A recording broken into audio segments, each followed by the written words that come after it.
Today I'm going to show you how to light a set for video to achieve a super bright and professional look. Now, I am no lighting pro, but this is an easy lighting setup, and I'm really going to explain a recent lesson I learned about the difference between lighting a set, what I consider a set, and lighting a studio. So this is an example of my standard studio shot that I use for YouTube videos, and then this is a good example of one of my outdoor studio shots. They're small spaces with one main background and not a ton of depth. I think the purpose of a studio is just for a person to be in one place and deliver information, whether it's a YouTube tutorial or maybe you're interviewing someone. Whereas a set is simply larger in nature. It might be an outdoor place where a scene is taking place, or just a bigger room inside where a scene is taking place. And of course, this tutorial can be used to light a larger studio if you want to do your studio shot in just like a bigger, brighter room. So in this video, I'm going to explain how to light a set for video and the exact lighting setup that I've used for this scene and others. Hi friends, I'm Alicia and this is AMA TV, where I help you level up your vlogging and video production skills. And this video is definitely geared more towards a controlled video production, whether it's for your own YouTube videos or if it's for a client. Now, if you're wondering why my husband Brian and I are sitting on the couch here fake laughing at a baby monitor that is clearly not one of my YouTube videos, it's because I recently created a commercial type product video for a company called Heimvision. So the interesting thing about the video production work that I will sometimes do for clients is that in addition to producing and shooting and editing the video, I will also act as on-camera talent, because that's something I've done professionally in my career for many, many years. So I will deliver, product information in a commercial type way, and it's very different from me being AMA TV. I'm not being Alicia or making recommendations or anything like that. I'm just acting as on-camera talent. So in this video, it was also kind of perfect because it was for a baby monitor, and I happen to have the handsome husband and adorable child to fill those roles as well. However, this really was the first time that I ever used parts of my home as a set to sort of film these domestic scenes. But for this video, it was perfect that I had these sets. I had the living room and the nursery and everything else, and I realized that my two softbox lights that I've used to light myself in my studio, and you might know this if you've seen my studio setup video.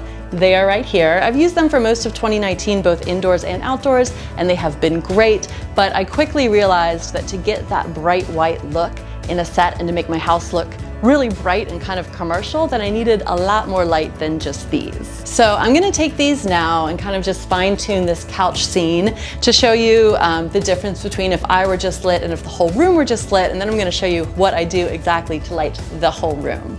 Okay, so I've got the camera on a tripod now, and I've got the two softbox lights here perfectly lighting me, just as I did when I was holding it before on a gimbal. By the way, if you wanna know how I was getting those first intro shots, then check out my very last video. I explained all the gear I was using, including the lens, which made that shot look so cool. Anyway, so now that I'm lit perfectly, you can see that the room looks totally dark. And that's definitely a look. I mean, it looks good, but I knew in this case it was not what the brand was going for. It really wasn't what I was going for. I wanted everything nice and bright. So you might think, well, let's just turn on some house lights. I mean, surely you have a light in the living room, and I do. Let me show you. So yeah, that little subtle pop of light is all that a living room light does. You could have brighter lights in your home than I do probably, which would be nice. I would like brighter lights in my home. But in general, our eyes register lights very differently than camera sensors do, and that's why studio lights tend to be super, super bright.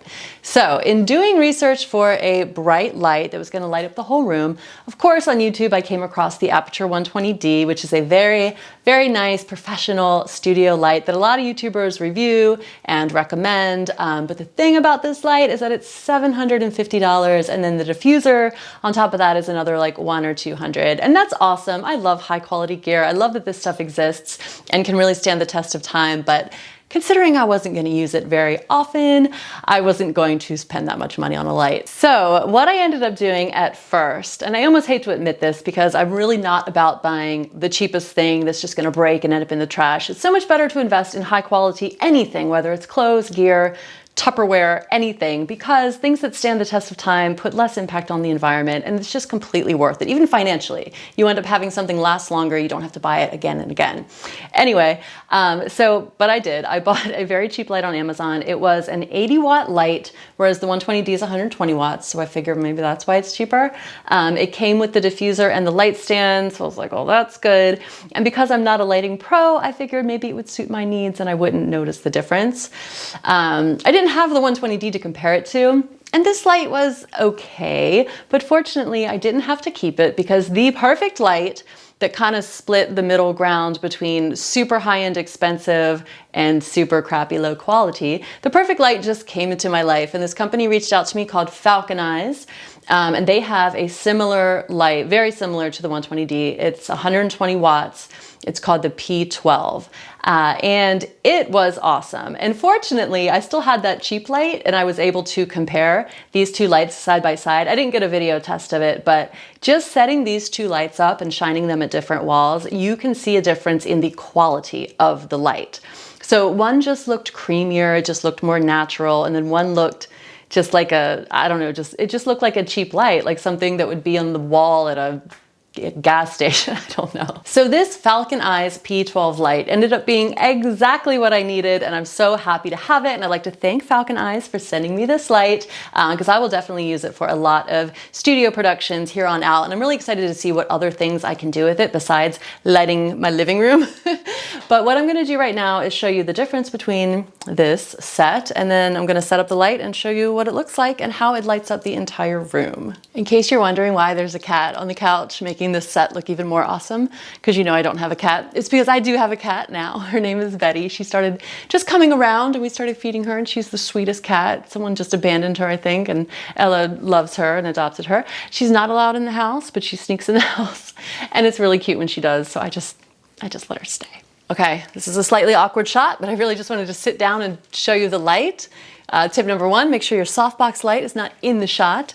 Okay, so this is the Falcon Eyes P12. Here's the case, very nice case. That's very important when you pack away your gear, obviously. I'm not gonna say this is great for travel. Definitely not. Maybe if like you're really traveling for some sort of video production thing, but it's just great for storing. So this light comes with this control box. When you're working with this much power, I think you just need these sorts of things, and it's got an awesome dimmer. So these are LED lights. I don't know if I mentioned that before, which is really cool because it doesn't have like the fragile bulbs. It's just like this sturdy piece of glass. So right there, nice high quality piece of glass. Overall, this light just has a good build. It's got a good solid feel to it. Unlike the other one just kind of didn't. So it's got this focusing ring, which is going to change like the angle of the light. I will experiment with that and show you in just a minute. This light is daylight balanced. This one is 5600K, that's Kelvin temperature. I don't know any reason that you would want to do a video production with a light that is not daylight balanced. I guess you could set the white balance on your camera for something different, but overall daylight balance is what you want to go for. And I'm no lighting pro, but I definitely knew that in advance. That's going to give you that clean, bright look that you get from the sun. I have some notes that I'm not sure, I haven't fully explored what these things mean, but it comes with a V-mount battery for outdoor use. So I think that means there's a battery that you can mount and use it outside without a plug, which is kind of amazing. It comes with special effects, including lighting, obviously, candle light, tunnel, paparazzi, fireworks, fast flash, and slow flash. Now, this light did not come with a diffuser, so you definitely want some kind of softbox diffuser. The popular thing is these honeycombs that seem really cool, and I think one of the best things about them is that you open them up, they're sort of like a, I don't know, like a pop-up tent. Ella has these pop-up tents where and they just pop up at the beach. So they do that. They are very expensive. They're like $100 to $200. And I was like, oh, that would be cool, but I'm not like traveling with this light needing to set up like fast film sets. So I just ordered a pretty standard softbox light, or softbox.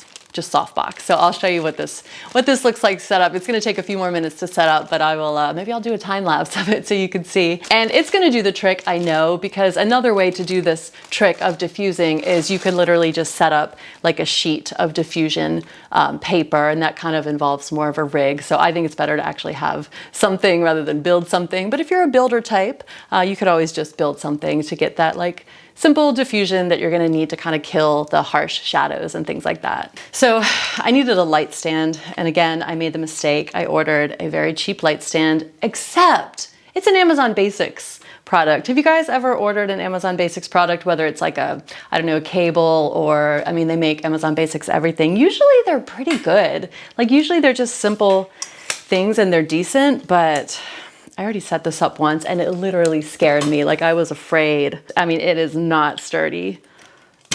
It is bad. I don't know what kind of light they thought we were gonna put on this light stand, but for today, I'm gonna have to use it.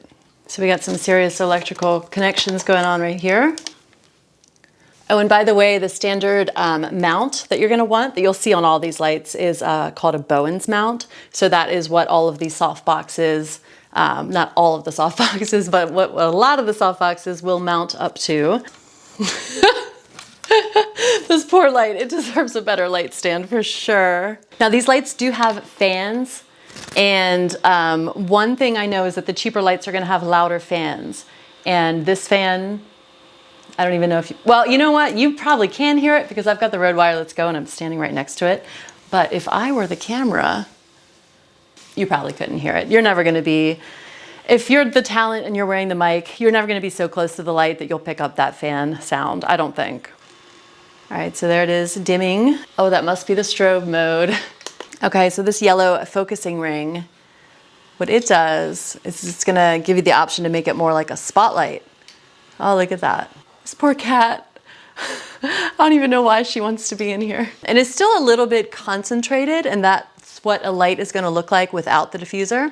So let me go ahead and put the diffuser on, and that is gonna soften the edges and just make everything just much more bouncy and bright and just make the light kind of be everywhere.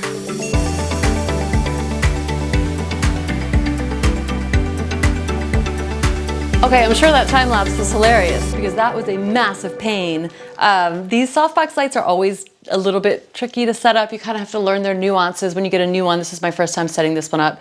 And the poles, this is kind of like a spring system, and they have to kind of loosen up a little bit. But seriously, that wasn't even the problem. This Bowens mount just keeps spinning and it just feels so cheap. I think the title of this video should be Alicia Learns Her Own Lessons, because this was $40, and now that I'm thinking about it, I think a $200 pop-up diffuser would have been worth it. Okay, now I'll rearrange things and show you how it's gonna light up the room. Okay, so now we have the Falcon Eyes 120 at full strength, and it's just showing off a lot more of the details in the room. And another thing I did to kind of make this as bright as I can in the background is I moved the soft boxes away from me a little bit and dimmed them down a little bit. So then I increased the exposure on my camera by bumping up the ISO. So that effectively made it so I was brightening the background a little bit more as well. So otherwise, if these were too close, if these softbox lights were too close like that, so I'm overexposed, and then I exposed myself correctly, then the background's darker.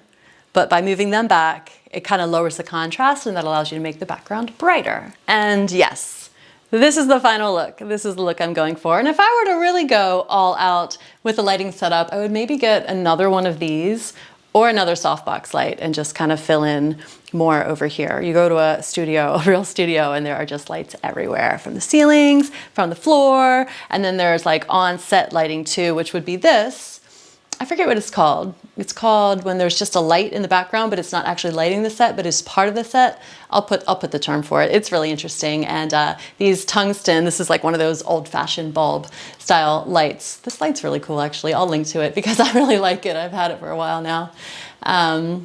Yeah, so much to learn about lights.